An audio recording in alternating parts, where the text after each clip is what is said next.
Les invito a continuar nuestro viaje por los Evangelios y la vida de nuestro Señor Jesucristo. Ahí en el Evangelio de nuestro Señor Jesucristo, según Mateo, capítulo 18. Y vamos a continuar con el versículo 8 y 9. La ocasión anterior estuvimos meditando en el versículo 6 y 7. Y en esta oportunidad vamos a meditar en el versículo 8 y 9. Dice la palabra del Señor: por tanto, si tu mano o tu pie te es ocasión de caer, córtalo y échalo de ti. Mejor te es entrar en la vida cojo o manco, que teniendo dos manos o dos pies, ser echado en el fuego. Y si tu ojo te es ocasión de caer, sácalo y échalo de ti. Mejor te es entrar con un solo ojo en la vida, que teniendo dos ojos, ser echado en el infierno de fuego. Hasta ahí.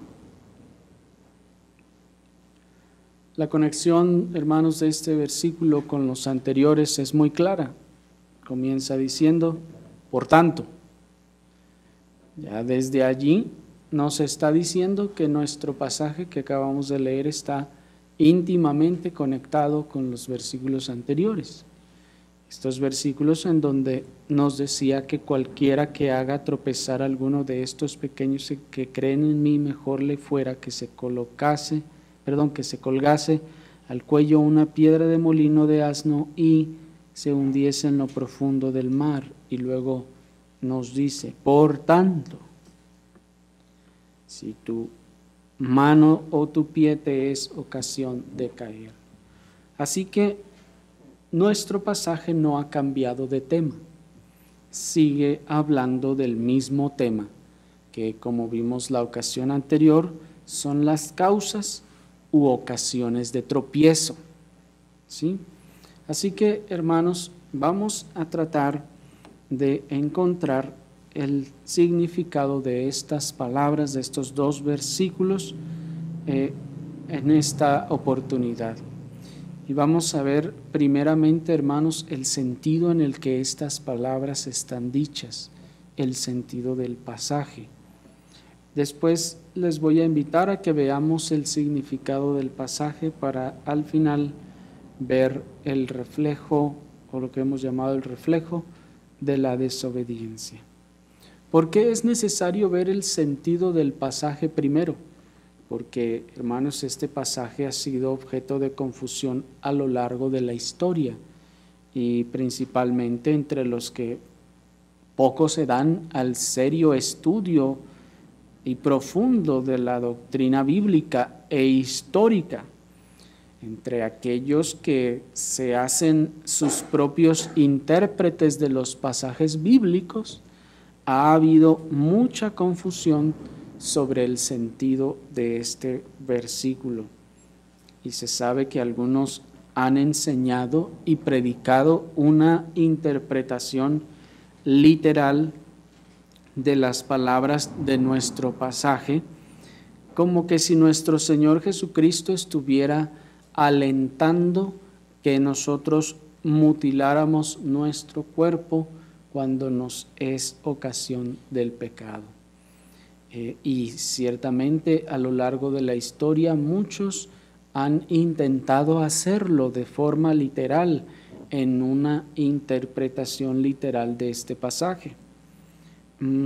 Pero como les decía, muchos de ellos o la mayoría de ellos han sido movidos por la falta de seriedad en el estudio profundo de la Escritura, o han sido movidos también por el hecho de que ellos suelen ser sus propios intérpretes y no se estudia la doctrina bíblica e histórica. En muchos lugares se menosprecia tanto la historia que ni siquiera muy apenas las iglesias protestantes saben quién era Lutero o saben quién era Calvino. De hecho, es más difícil que sepan quién era Calvino. de manera entonces que no se dan a buscar la interpretación histórica de los pasajes, es decir, ¿qué ha creído la iglesia verdadera a lo largo de la historia de este pasaje? Ha sido por lo general cosa de poca importancia para muchos, puesto que toman sus propias interpretaciones y dicen, no, esto es, así como yo lo entiendo, así es. ¿Quién sabe qué habrán creído allá todos los cristianos a lo largo de toda la historia de estos 2000 años de historia? ¿Quién sabe qué habrán creído? Pero yo creo que esto es así, y así ha de ser. ¿Me explico? Son esta clase de personas las que llegan pues a estas interpretaciones literales, y ahí tenemos también muchas personas tratando de llevar a cabo estas cosas de manera literal. Y si alguien roba, por ejemplo, en algunos países pretendiendo que así es el principio, quieren cortarle la mano al que robó. ¿Por qué? Porque su mano le fue ocasión de pecado, y así sucesivamente. Sin embargo, hermanos, es claro que nuestro Señor Jesucristo está hablando estas palabras en parábolas. Es claro que nuestro Señor aquí nos está presentando una parábola más. Esto, pues, hermanos, es una metáfora. Es una parábola o una metáfora, como ustedes quieran llamarlo. Si es una parábola, sería la parábola de la santificación o la metáfora de la santificación. Decimos que es claro que es una metáfora, hermanos, porque noten que dice el texto, versículo 8, están allí. Por tanto, si tu mano o tu pie te es ocasión de caer, córtalo y échalo de ti. Mejor te es entrar en la vida cojo o manco que teniendo 2 manos o 2 pies ser echado en el fuego eterno. ¿Por qué es una metáfora? Porque noten que dice que es mejor entrar en la vida cojo o manco. Pregunta, ¿en la vida eterna, en la glorificación, se entra cojo o manco? Bueno, hermanos, no. Esto es una metáfora porque en la glorificación no habrá tuertos, ciegos, cojos o mancos, sino que todos los creyentes poseerán un cuerpo perfecto y glorificado.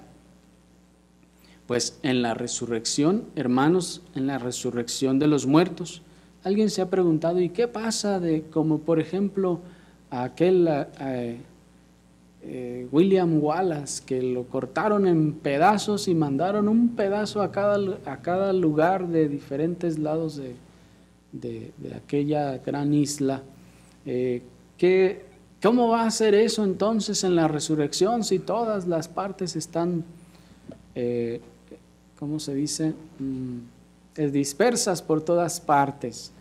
Bueno, hermanos, el Señor, para eso es nada para el Señor. El Señor puede hacer todas las cosas.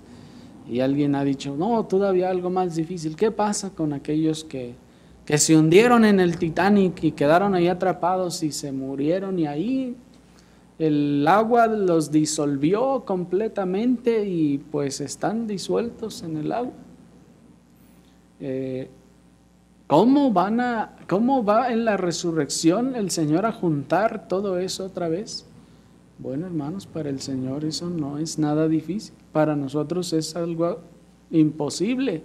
No sabemos ni cómo se podría hacer, no tenemos ni la tecnología, ni el conocimiento, ni el entendimiento de la química del agua para distinguir cuál sea una cosa de la otra. Sin embargo, el Señor, que ha creado todas las cosas, puede hacerlo todo. De manera entonces, pues, que todos los creyentes, hermanos, que por alguna de las circunstancias de la vida hayan terminado mutilados en alguna forma, en la resurrección, hermanos, estaremos completos. Será un cuerpo glorificado y será perfecto. De manera entonces que allá no habrá ciegos. Imagínense, hermanos, que se supone que vamos a contemplar al Señor en toda su gloria y seremos ciegos. ¿Me explico? O sea, eso no tiene sentido. Cierta escritora famosa de himnos, que era ciega precisamente desde los 8 meses, decía: esa es mi esperanza, que cuando yo vea por primera vez, veré al Salvador. Qué glorioso, ¿no? Qué cosa tan hermosa. De manera pues entonces, hermanos, que en la glorificación pues no habrá tuertos, no habrá ciegos, no habrá cojos o mancos, sino que todos los creyentes poseerán un cuerpo perfecto glorificado. Así que no significa pues que literalmente entraremos en la glorificación sin alguno de nuestros miembros. De hecho, como les decía, aquellos que por cualquier causa hubieran perdido alguno de sus miembros físicos en esta tierra, en la glorificación estarán completos y perfectos como los demás creyentes. De manera pues que esto nos enseña de manera primaria que esto es una metáfora. El Señor nos está presentando una parábola que no debe ser tomada de manera literal, pues no vamos a entrar así. Y al final vamos a ver otro punto que nos demuestra que esto es una metáfora, pero no quiero dárselos ahora porque es parte de nuestro punto final. De manera pues que esta metáfora es una parábola de lo drástico y contundente de los medios que debemos tomar para nuestra santificación. Esta es una parábola o una metáfora de lo drástico o contundente de los medios que hemos de tomar a fin de procurar la santificación. Se trata, como leemos, de un acto violento de separación de todo aquello que nos ocasione caer. Pues en los versículos anteriores nos estaba hablando de las causas de tropiezo. De manera que ahora nos está diciendo, si alguna cosa te es causa de caer, entonces debes hacer una separación tan violenta como la separación de un miembro del cuerpo. Si una cosa te ocasiona caer, debes tomar entonces esos medios drásticos y contundentes a fin de no caer. ¿De no caer en qué? De no caer en el pecado. ¿Recuerdan? Recordamos que la palabra tropiezo aquí se está refiriendo a la caída, y la caída o con caída se refiere al pecado. Así pues, entonces, ya que tenemos claro que esta es una parábola expresada en un sentido metafórico, entonces vamos a ver ahora cuál es el significado de esta parábola o de esta metáfora. Leamos nuevamente el versículo 8. Por tanto, si tu mano o tu pie te es ocasión de caer, córtalo y échalo de ti. Mejor te es entrar en la vida cojo o manco que teniendo 2 manos o 2 pies ser echado en el fuego eterno. Hasta allí.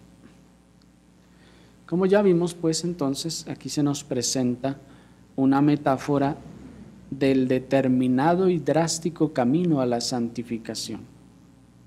Es un llamado a la acción, aunque esta acción sea drástica, pero es un llamado a la acción de separarnos de lo que no podemos conservar sin enredarnos en el pecado por ello. Repito una vez más, es un llamado, hermanos, a la acción de separarnos de lo que no podemos conservar sin enredarnos en el pecado. Si tal o cual cosa que poseemos o tenemos o hacemos nos conduce al pecado, esta parábola precisamente tiene el objeto de enseñarnos o de decirnos que debemos cortar con ello, que debemos quitarlo a fin de caminar hacia la santificación. Aquí la mano, el pie y el ojo son símbolos de aquellos hábitos, pasatiempos, lugares, personas, actividades, conductas de las que debemos deshacernos y echar fuera.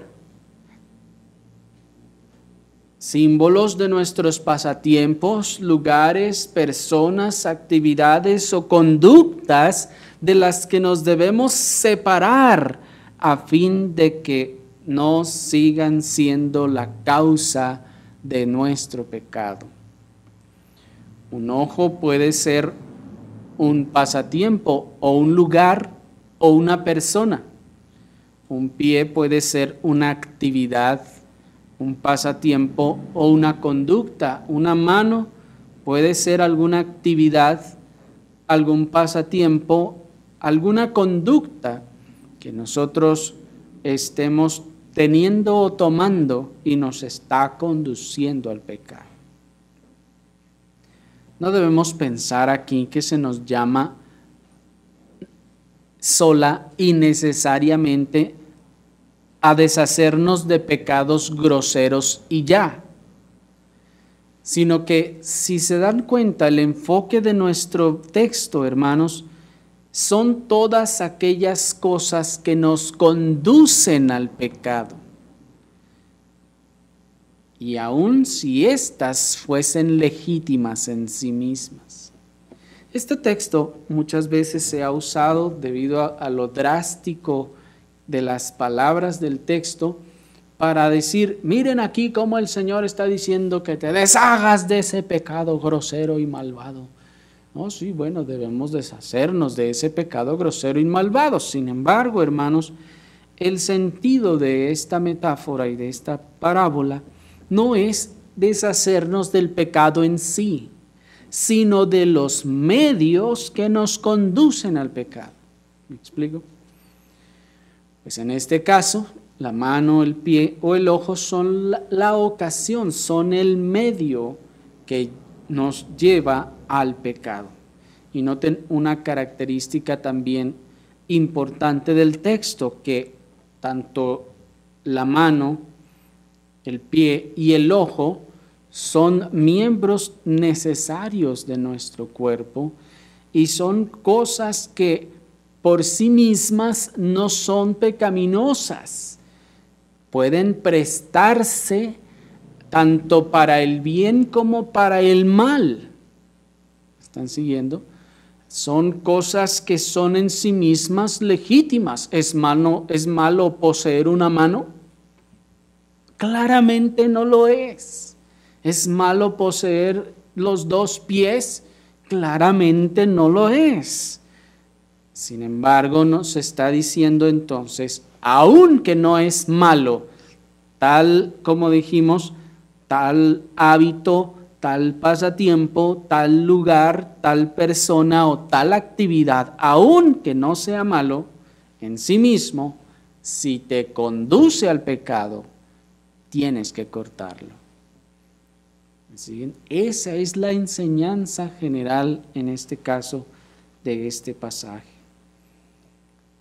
Muchas cosas, hermanos, pueden ser buenas en sí mismas y como los miembros de nuestro cuerpo podrían incluso ser usadas para hacer el bien. Sin embargo, si alguna de estas cosas legítimas logra aliarse con alguna concupiscencia particular en nosotros, entonces tal cosa califica como una mano, un pie o un ojo que es necesario que sea echado.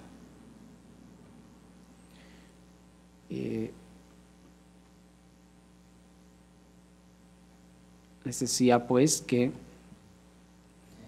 si alguna de estas cosas que son legítimas, ustedes pueden observar en sí mismos, en su propio ser, que se está aliando con alguna concupiscencia, que se está fortaleciendo o está fortaleciendo una concupiscencia. Entonces nos dice el texto que debemos nosotros echar fuera eso. Si un hábito o pasatiempo legítimo estimula nuestras concupiscencias o nos conduce inevitablemente al pecado, la instrucción es: córtalo y échalo fuera de ti. ¿Me explico? Si algún pasatiempo que sea legítimo, si algún hábito que sea legítimo, si algún lugar que sea legítimo, si alguna persona que sea legítimo, estimula entonces nuestras concupiscencias o nos hace ir inevitablemente al pecado, entonces aquí es donde este texto tiene su aplicación y nos dice: córtalo y échalo de ti. A causa pues entonces de las corrupciones particulares de cada uno de nosotros, algunas actividades, lugares o personas incluso pueden convertirse en piedras de tropiezo. Algunas actividades, lugares o personas pueden convertirse en tropezaderos que nos inclinan al pecado y nos estorban a la obediencia de los mandamientos. Si hay alguna cosa, lugar, actividad o persona que le estorba a usted para la obediencia a los mandamientos de Dios, aquí el mandamiento es: échalo fuera. Aquellas cosas que están en nosotros y que es legítimo. No vaya usted a decir: es que mi hijo me impide que vaya a la iglesia, pues entonces lo voy a correr de la casa. No, hermanos, no se trata de eso. Sino se trata de aquellas cosas que nos afectan de manera personal y que activan la concupiscencia en nosotros. Para algunos, por ejemplo, su escuela puede ser o podría ser su causa de tropiezo, ya sea por la clase de estudios que esté cursando, el modelo de estudios o la forma en la que esté usando, o el plantel, la ubicación del plantel. Pueden ser muchas cosas, hermanos, que en una o en otra forma pueden estimular las concupiscencias particulares de cada uno. Y vamos a empezar a hacer énfasis en esa particularidad, porque aunque ciertamente hay concupiscencias que son generalizadas, cada uno de nosotros tiene inclinaciones diferentes y en diferentes medidas a ciertos y diferentes pecados. Para otros podría ser, por ejemplo, las celebraciones culturales. ¿Las celebraciones culturales son malas en sí? Bueno, siempre que no contradigan los mandamientos de Dios, no. Pero si el estarla celebrando le conducirá o le conduce al pecado, va a tener que dejar de festejar el 16 de septiembre o dejar de festejar no sé, el 20 de noviembre. ¿Me explico? Si, bueno, en el caso anterior, la escuela es algo legítimo, ¿no es así? Pero miren cómo esto puede convertirse entonces en algo que nos conduzca al pecado. Su propio lugar de trabajo, el lugar de trabajo es algo legítimo, claro, y es algo necesario, hermanos. Pero su propio lugar de trabajo podría convertirse también en un lugar de tropezadero para usted, para llevarle a usted al pecado.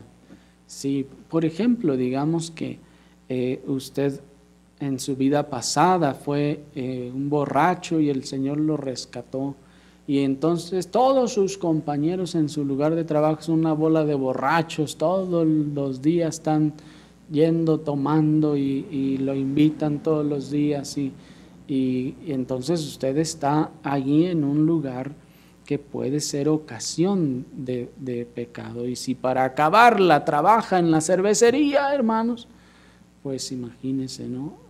Allí está su lugar de tropezadero. Las amistades, por ejemplo, para otros podrían ser el lugar de tropezadero. ¿Las amistades son legítimas? Claro que lo son. Sin embargo, ciertas amistades, por su conversación, por las cosas que nos platican, que nos dicen, por su conducta, las cosas que ellos hacen, o por su influencia, pueden convertirse entonces en el tropezadero para nosotros. Sí, esas personas pueden estarnos influyendo, tal vez incluso, tal vez hasta sin que nosotros nos demos cuenta. Pueden estar influyendo en nuestro pensamiento o en nuestra conducta. Y podría ser incluso hasta la falta de amistades, porque alguien dirá, no, yo por eso no tengo amistades, porque todos nos llevan al pecado. Bueno, puede ser que la falta de amistades, hermanos, también le pueda conducir al pecado. Así que a diferentes pecados. El ocio, hermanos, es decir, el no tener nada que hacer y descansar por ahí un rato, es algo legítimo, ¿no es así? Sin embargo, cuando esto nos está conduciendo al pecado, nosotros tenemos que cortar con él y ponernos a hacer algo en este caso.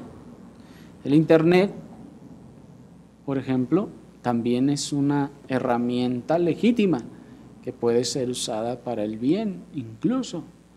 Y de hecho lo utilizamos, por ejemplo, para difundir los videos de las predicaciones y muchas más cosas. Sin embargo, el Internet para muchos puede convertirse también en un tropezadero. Las redes sociales, que también en sí mismas puede que algunas no sean ilegítimas. Sin embargo, estas pueden convertirse también en un tropezadero, en una causa que nos conduzca al pecado. ¿Cuál pecado? A muchos, desde el pecado del chisme hasta el pecado de la pereza o de la maledicencia. ¿Cuántos no andan ahí pecando, escribiendo y respondiéndole cuanta cosa a los demás? Ofensas y cuanta cosa. ¿No es eso pecado? Están pecando y esas cosas les están conduciendo al pecado. ¿Y qué dice el mandamiento? Si las redes sociales te están conduciendo al pecado, córtalas y échalas fuera de ti.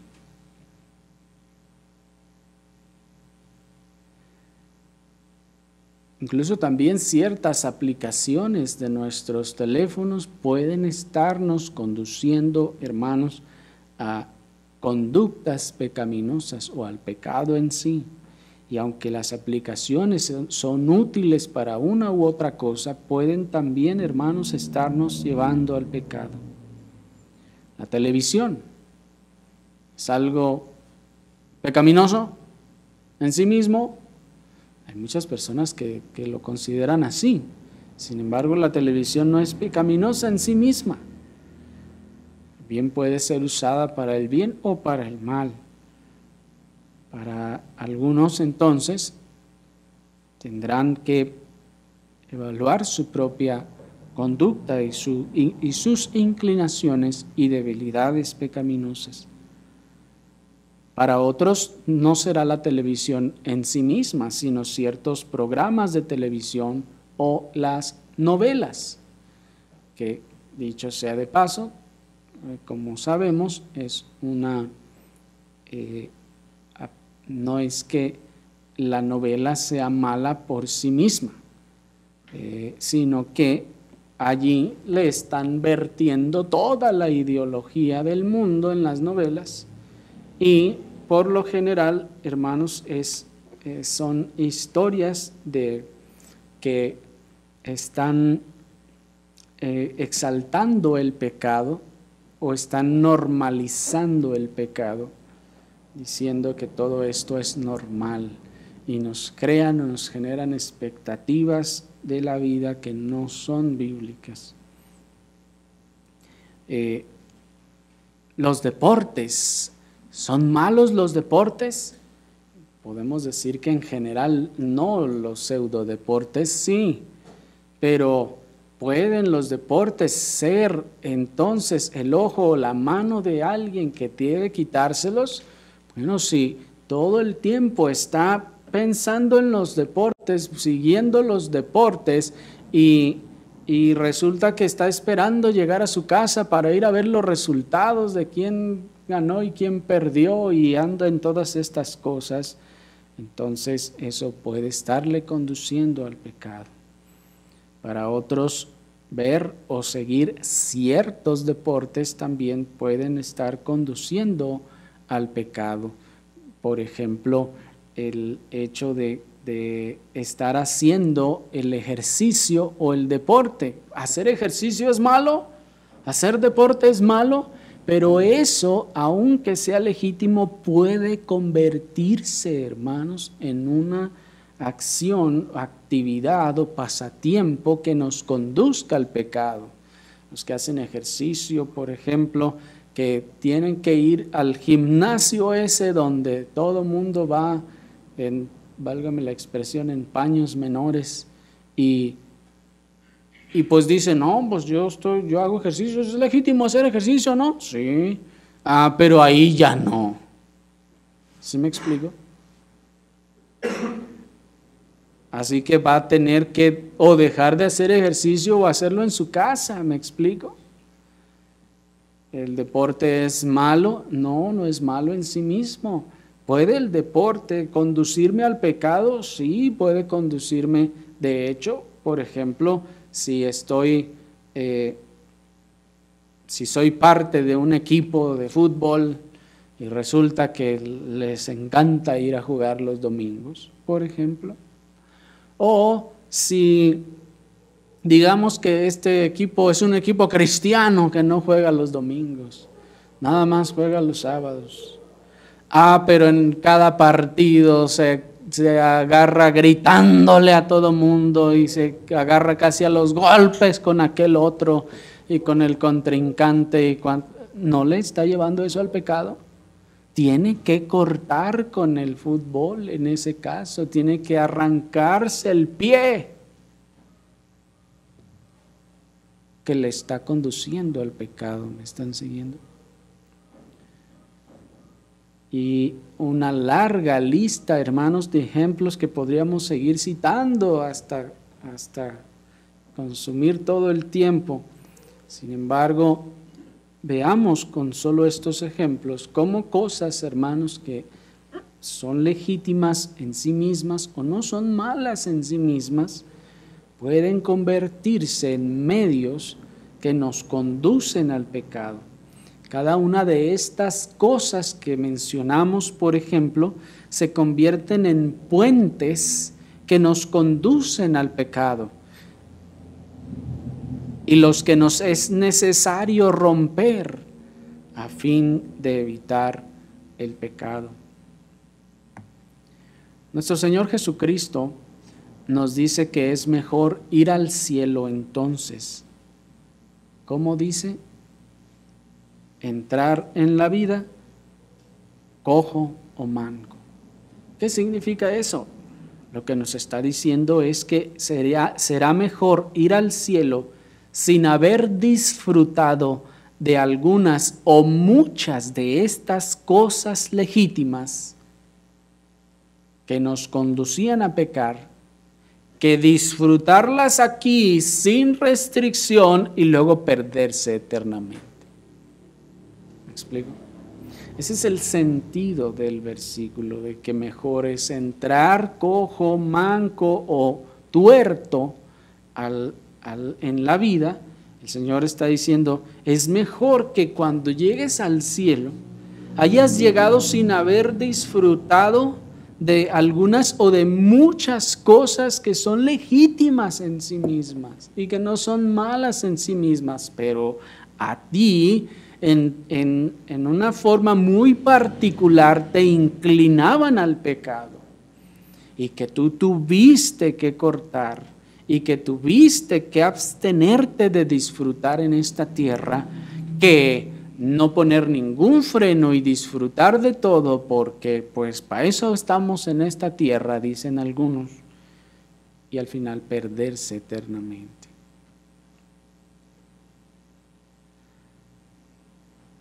Ahora bien, muchas veces se tiende a hacer un énfasis que suena casi absoluto en estos casos, un énfasis en aquellos pecados relacionados con la lujuria y la lascivia. Sin embargo, hermanos, al expresarse diferentes partes del cuerpo, aquí nuestro texto está señalando a todo tipo de pecado.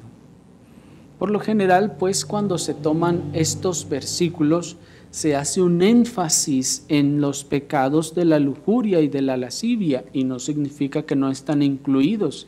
Sin embargo, hermanos, estamos corriendo el riesgo de que muchos otros se sientan que el texto no es para ellos o para ellas.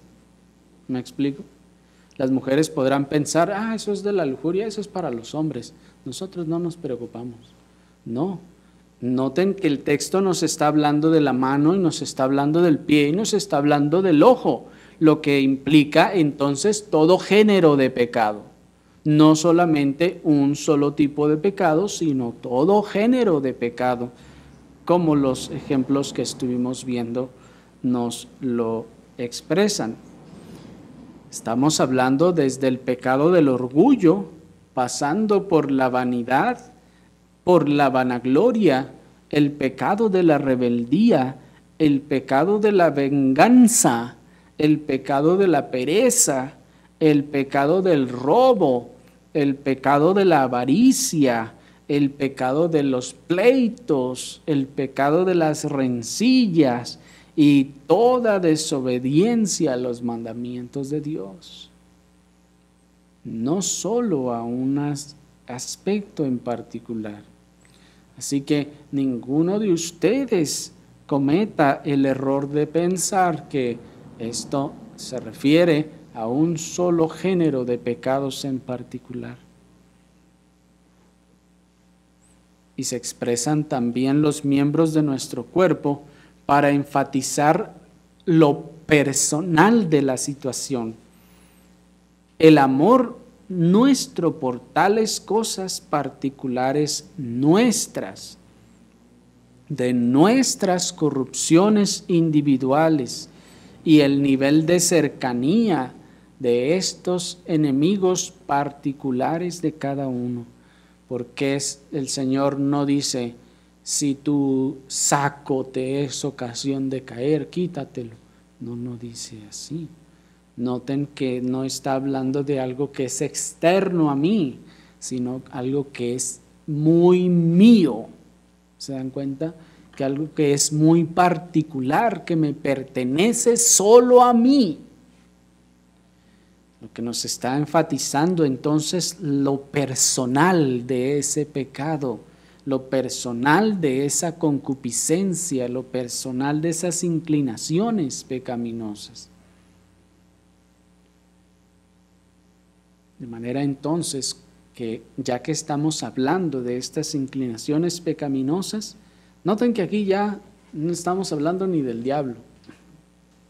No necesitamos al diablo entonces para ser tentados, hermanos, al pecado. No lo necesitamos. Con nosotros tenemos basta y sobra para ser conducidos al pecado. Dice el ministro puritano, no debemos pensar en nada demasiado caro para separarnos de ello, a fin de mantener una buena conciencia, pues ya que es nuestro miembro, podemos pensar, es que es demasiado, ¿no? ¿Cómo podemos hacer eso?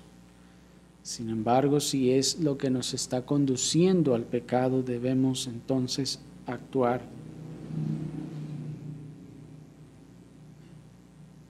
Quiero decirles, hermanos, una cosa importante. Tengamos en cuenta que otros podrán conservar tal o cual cosa, o todas a la vez, sin que eso les inquiete tanto. Pero los creyentes verdaderos no podrán conservarlo todo. ¿Escucharon eso? Las personas allá, tal vez en el mundo o en el evangelicalismo, podrán conservar algunas de esas cosas o todas las cosas a la vez y ni se inquietan. Pero los creyentes verdaderos no podrán conservarlo todo. En otras palabras, no habrá un creyente verdadero que no tenga que deshacerse de algo. Los creyentes verdaderos no pueden conservarlo todo. Es decir que este no es un mandamiento para algunos cuantos que están en una condición espiritual precaria o lamentable. Pues, hermanos, en muchas ocasiones se ha expuesto estas palabras de esa forma, como si el Señor está diciendo, mira, como ya andas tan mal, o sea, has llegado a una situación tan tremenda que no, pues no te queda de otra, te tienes que sacar el ojo, cortar la mano. No, pues ya has caído a una situación tan horrible y tan que tienes que quitarte alguno de los miembros. No, hermanos, este no es un mandamiento para los que andan peor. Este no es un mandamiento para los que andan en una condición ya casi llegando al mundo. ¿Me explico? No, este es un mandamiento para todos los creyentes sin excepción. Ningún creyente puede pensar y decir, sí, bueno, eso es para los que batallan con la lujuria. No, sí, eso es para los que batallan con ese otro pecado. Pobrecillos, lo que van a tener que hacer, fíjate nomás. No, hermanos, eso no es así. Hemos entendido mal entonces el versículo. Este es un mandamiento para todos los creyentes. Y todos los creyentes, hermanos, todos tendrán que dejar algo. Todos, sin excepción.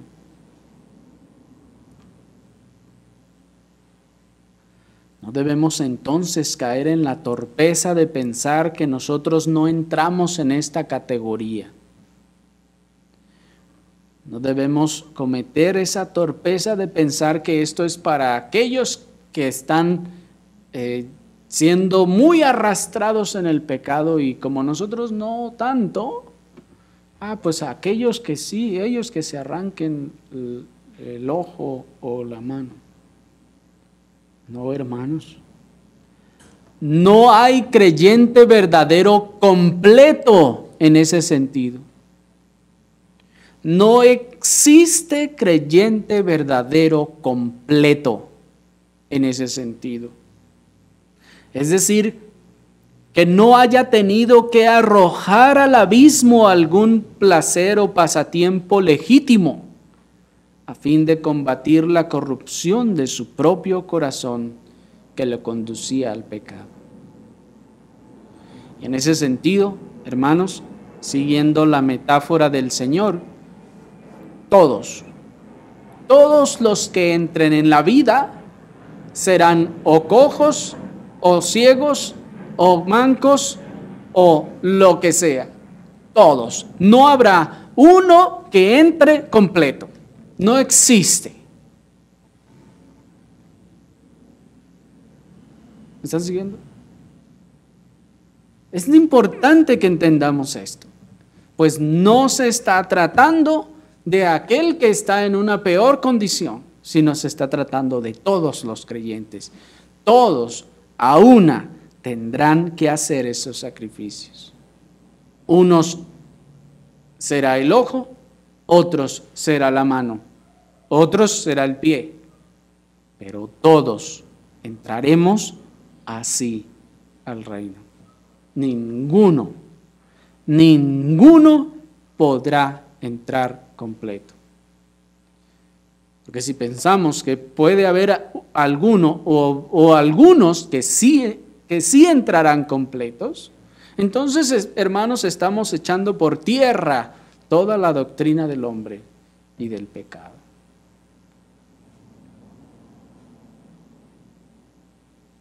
¿Me explico? Todos los cristianos, todos, habremos de cortar algo de nuestro ser.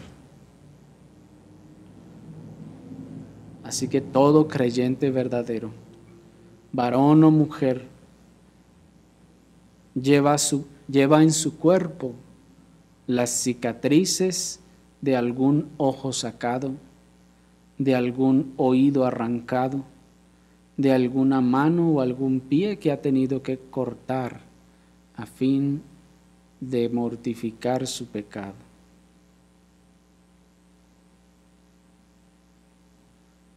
Todos sin excepción.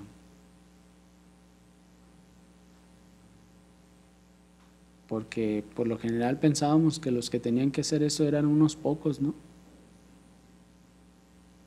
Pero la verdad es que esto no es así. Todos, sin excepción, habremos de hacer algo. Unos una cosa, otros otra cosa. Unos de una forma, otros de otra forma. Miren entonces lo pernicioso de ese sistema libertino de pensar que ya no estamos bajo la ley sino bajo la gracia. ¿Han oído ese tipo de congregaciones que dice, no, tú ni te preocupes, eso es legalismo, ¿cómo que? Nomás, ¿cómo que no puedes ir a los bailes? Que ya no puedes ir, no, ve nomás, no, eso es legalismo, ahí eso es legalismo lo que les enseñan.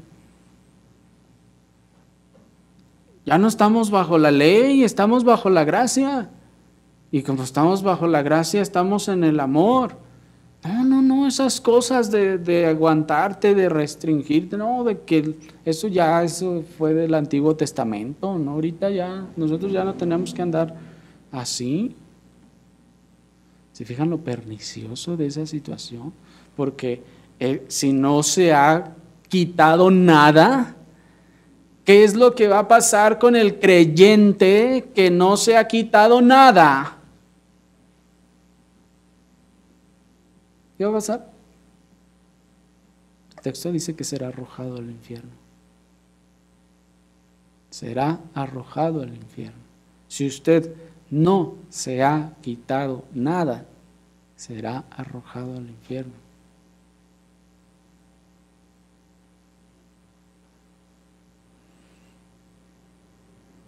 ¿Por qué? Porque esa es la sentencia. Y veamos entonces esta sentencia que hemos llamado el reflejo de la desobediencia, versículo 9. Si tu ojo te es ocasión de caer, sácalo y échalo de ti, que mejor te es entrar con un solo ojo en la vida, que teniendo dos ojos ser echado en el infierno de fuego. Ahí está entonces el mensaje contra los libertinos que creen que estamos en la gracia y que ya no hay que obedecer los 10 mandamientos y que ya no es necesario, que todas esas cosas son legalismo. Pues eso es lo que dice el versículo. Entonces, si te quedas con tus dos ojos porque piensas que es legalismo cortarte uno, entonces serás echado al infierno.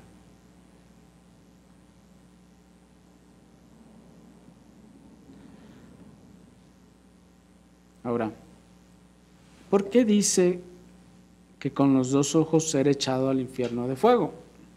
Bueno, primeramente, hermanos, no debemos pensar que nuestro texto está avalando la salvación por obras. No debemos pensar que, bueno, entonces si lo hago, entonces me salvo. Si no lo hago, me condeno. No, el texto no está avalando la salvación por obras. Todo el peso de la enseñanza del Evangelio establece claramente, hermanos, la salvación por gracia mediante la fe verdadera en Cristo Jesús, Señor nuestro.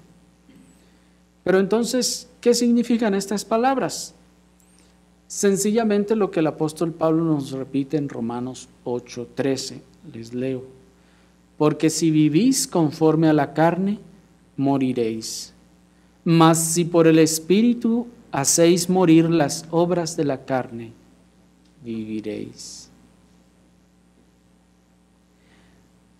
No que el que no mortifique el pecado en su carne irá al infierno solo porque sí, sino que más bien el que no mortifica el pecado en su carne está reflejando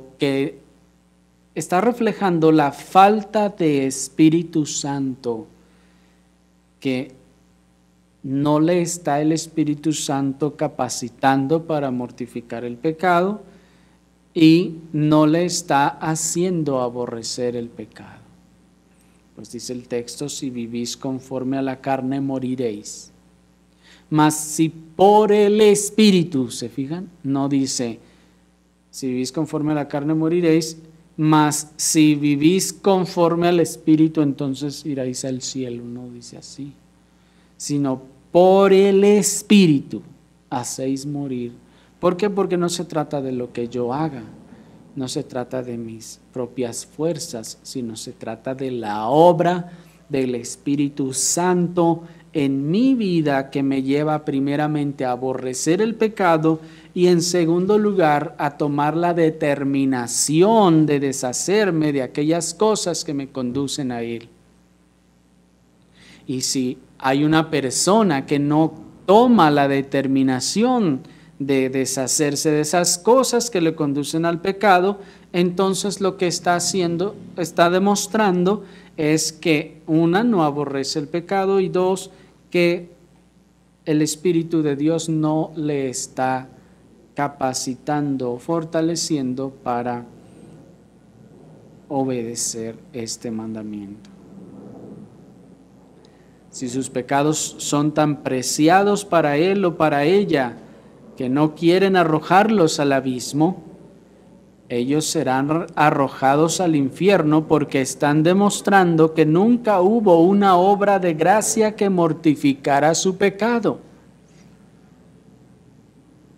Ellos serán arrojados al infierno porque están demostrando que Cristo no reina en él o en ella, y ellos no son súbditos de Cristo. Y como no son súbditos de Cristo, no son creyentes, y entonces serán arrojados al infierno. ¿Me están siguiendo? Y por esa razón, los que si entran en la vida, son los que se han arrancado estas cosas, los que han quitado estas cosas de en medio. Pero el que no quiere dejarlas es como el que se está hundiendo con una mochila llena de lo que cree que es oro para él.